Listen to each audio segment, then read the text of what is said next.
Assalamualaikum warahmatullahi wabarakatuh. Perkenalkan, saya Askasil Hermansyah dari Prodi Pendidikan Bahasa Arab semester 3. Di sini saya akan menjelaskan sedikit tentang sarana berpikir ilmiah untuk memenuhi tugas ulangan tengah semester ganjil mata kuliah Filsafat Ilmu. Baik, jadi di sini saya akan sedikit menjelaskan tentang sarana berpikir ilmiah. Nah, jadi sarana berpikir ilmiah ini pada dasarnya yaitu alat yang membantu kegiatan ilmiah dalam berbagai langkah yang harus ditempuh. Nah, jadi pengertian sarana di sini adalah alat yang membantu kita dalam mencapai suatu tujuan tertentu. Nah, jadi dari tujuan mempelajari sarana berpikir ilmiah ini yaitu ada dua. Yang pertama yaitu memungkinkan kita melakukan penelaahan ilmiah ini secara baik. Lalu yang kedua yaitu mendapatkan pengetahuan yang memungkinkan kita untuk bisa memecahkan masalah dalam kehidupan kita sehari-hari. Lalu untuk dapat melakukan kegiatan berpikir ilmiah yang dengan baik diperlukan pemikiran yang rasional, logis, kritis, serta sistematis. Dan kemampuan berpikir tersebut sangat dibantu oleh sarana berpikir ilmiah yang berupa logika, bahasa, matematika, dan statistika. Yang pertama yaitu logika. Nah, logika ini yaitu alat dasar yang dipakai untuk melakukan suatu penalaran dalam proses mengidentifikasi, mendefinisikan, lalu mengambil kesimpulan dan membuat keputusan. Yang kedua yaitu bahasa. Nah, bahasa ini merupakan alat verbal yang digunakan dalam seluruh proses berpikir ilmiah.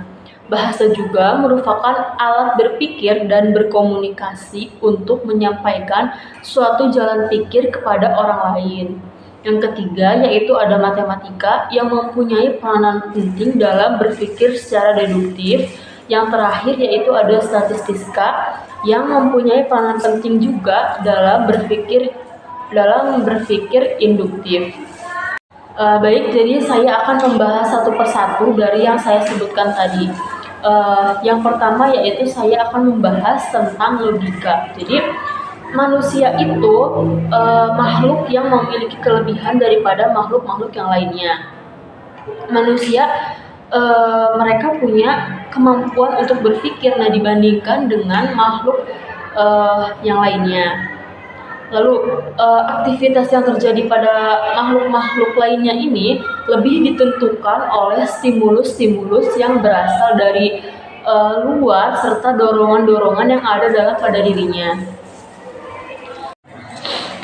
Nah, jadi dengan indranya seperti indera penglihatan, pendengaran, pengecapan, penciuman, dan perasa, manusia ini bisa melakukan pengamatan dan penyelidikan dengan teliti dan cermat dalam rangka memperoleh pengertian dengan jelas dan tidak salah tentang suatu hal ini. Pertama-tama manusia perlu memperoleh pemahaman atau pengertian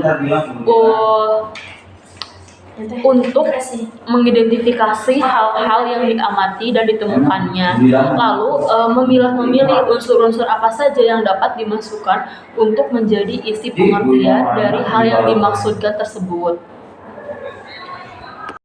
Nah, misalkan terkait dengan segi 4. Nah, segi 4 ini dapat dimasukkan unsur-unsur yang menjadi isi dari pengertian tersebut, yaitu gambar yang memiliki 4 sisi.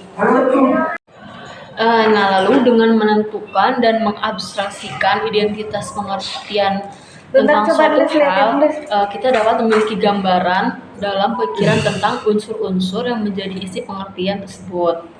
Nah, serta dapat menentukan lingkup pengertian yang menjangkau hal-hal yang dimaksudkan. Nah, jadi lingkup pengertian tentang pendapat ini dapat mencakup segala segi 4 segi panjang, 4 segi, jajar genjang, belah ketupat, dan bujur sangkai. Jadi yang saya akan bahas kali ini yaitu tentang bahasa. Yang kedua yaitu bahasa. Nah, bahasa adalah rangkaian bunyi yang mengandung makna dan arti. Lalu tanpa kemampuan berbahasa, maka manusia tidak mungkin mengembangkan kebudayaannya. Nah, sebab tanpa mempunyai bahasa, maka hilanglah pula kemampuan untuk menyimpan dan meneruskan nilai-nilai budaya dari generasi yang satu ke generasi yang lainnya. Ya, jadi keunikan manusia tersendiri ini bukan terletak pada cara berpikir dia atau kemampuan berpikirnya, melainkan terletak pada kemampuan berbahasa. Nah, tanpa mempunyai kemampuan berbahasa, maka kegiatan berpikir secara sistematis dan teratur tidak mungkin dilakukan. Nah, tanpa kemampuan berbahasa juga manusia tak mungkin mengembangkan kebudayaannya, sebab dan tanpa bahasa pun manusia ini tak berbeda dengan hewan.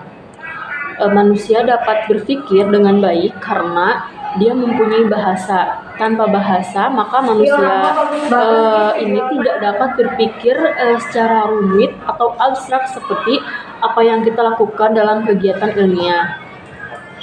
Tanpa bahasa juga kita tidak dapat mengkomunikasikan pengetahuan kita terhadap orang lain.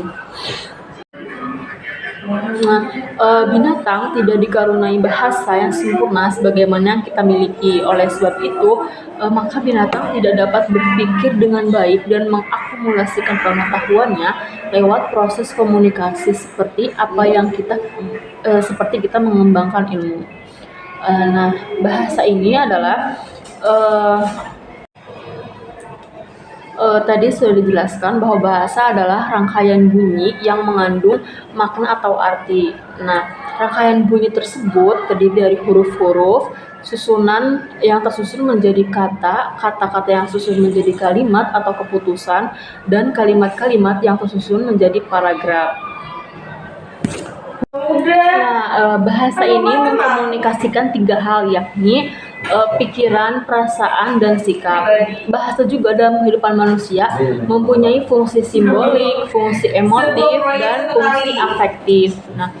Nah, fungsi simbolik dari bahasa menonjol dalam komunikasi ilmiah, sedangkan fungsi emotif menonjol dalam komunikasi estetika. Nah, jadi bahasa dapat kita cirikan sebagai serangkaian bunyi. Kita mempergunakan bunyi sebagai alat berkomunikasi. Nah, meskipun kita bisa berkomunikasi dengan mempergunakan alat-alat lain, umpamanya saja dengan memakai berbagai isyarat. Namun, manusia mempergunakan bunyi ini sebagai alat komunikasi yang paling utama.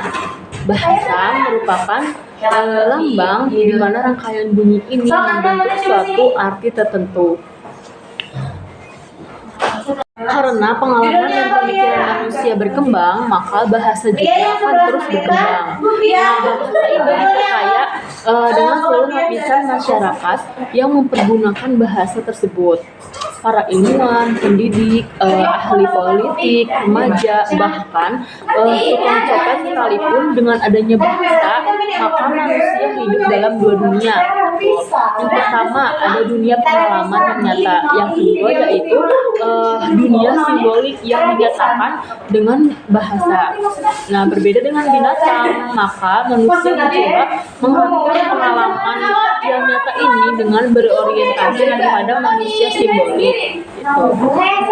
Baik, jadi sekarang saya akan membahas bahasan yang ketiga, yaitu matematika.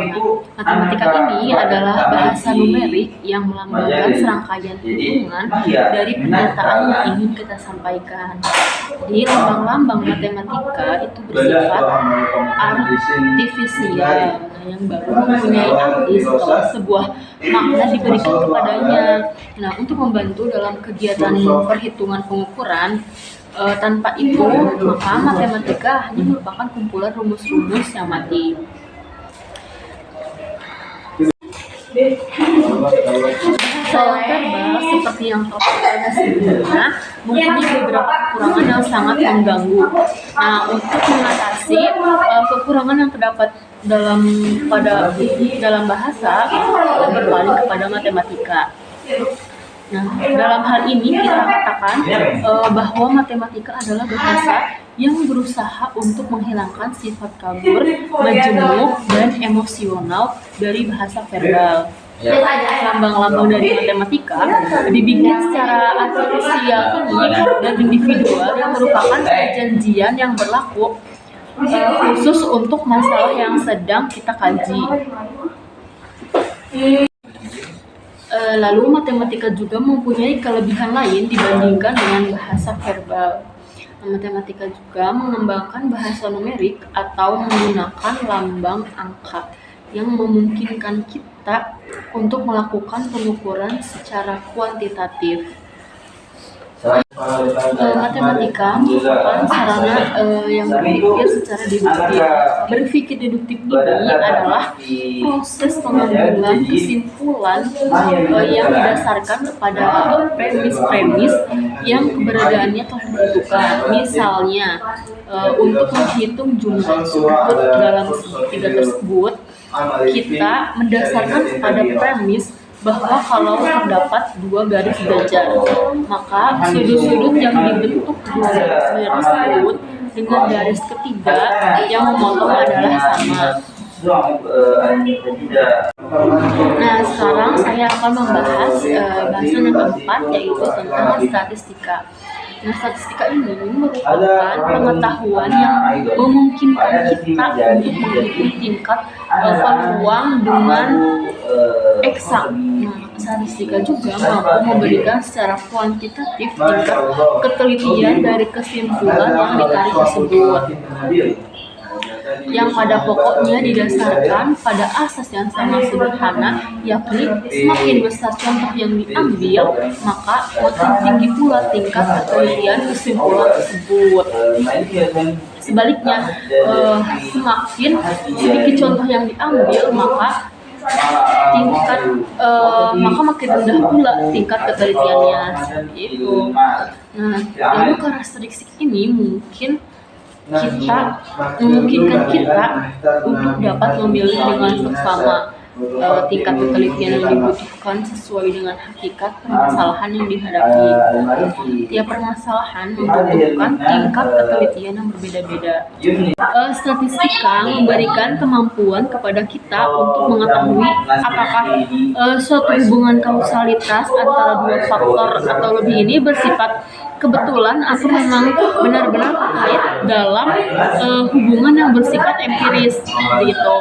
Jadi statistika juga memberikan sifat yang pragmatis pada penelaah keilmuan, meskipun kebenarannya absolut tidak mungkin dapat dicapai. Namun suatu kebenaran yang dapat dipertanggungjawabkan dan dapat diperoleh. Mungkin cukup sekian penjelasan yang bisa dapat saya sampaikan. Kurang lebihnya mohon maaf. Wassalamualaikum warahmatullahi wabarakatuh.